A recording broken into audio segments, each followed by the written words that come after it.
Hi everyone, Georgetown here. I am making a batch of lavender cucumber, and this is a fragrance that sells really well for me, and sometimes I just forget to make it, and then I have customers complaining that I don't have it in stock.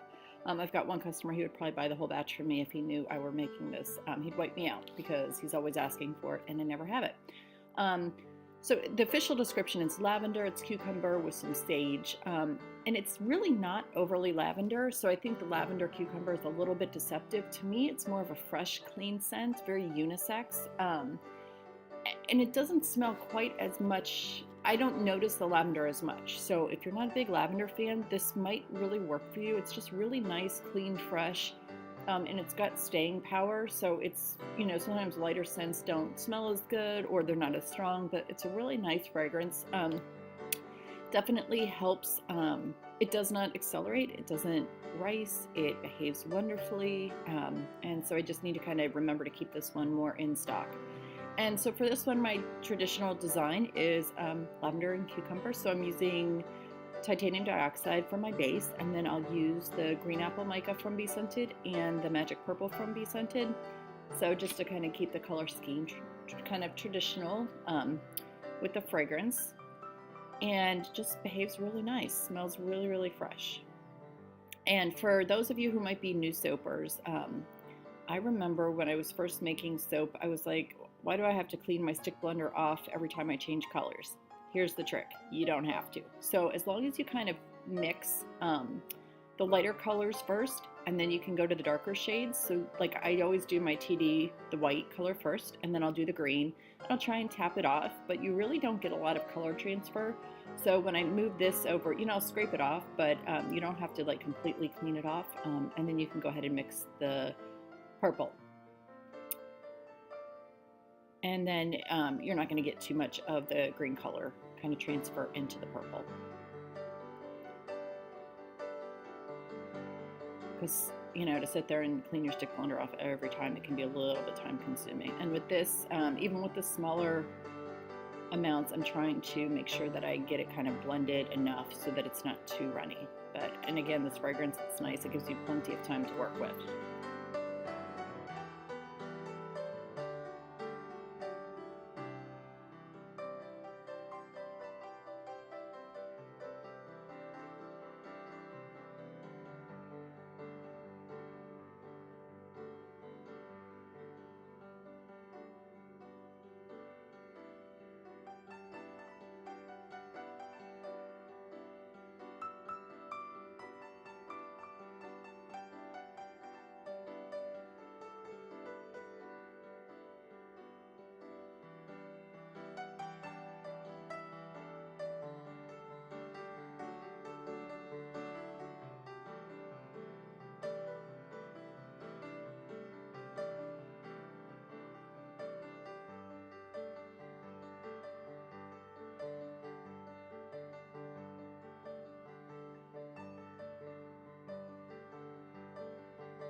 All right, and I've got my sapphire mold.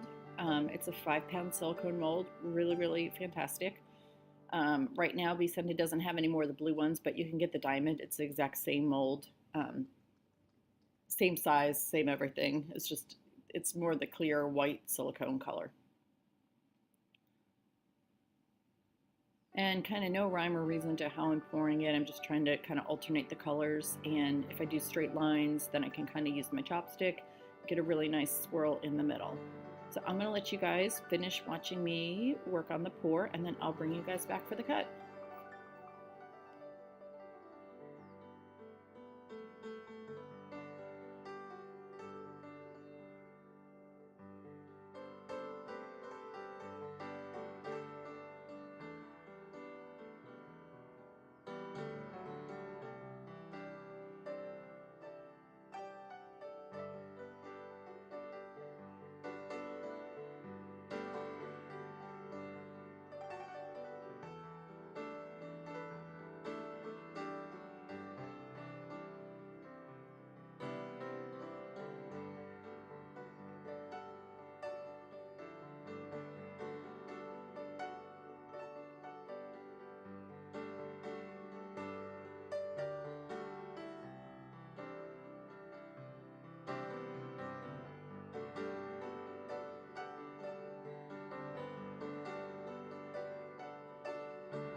Thought I'd do a little bit something different for the top, just more of kind of a splatter.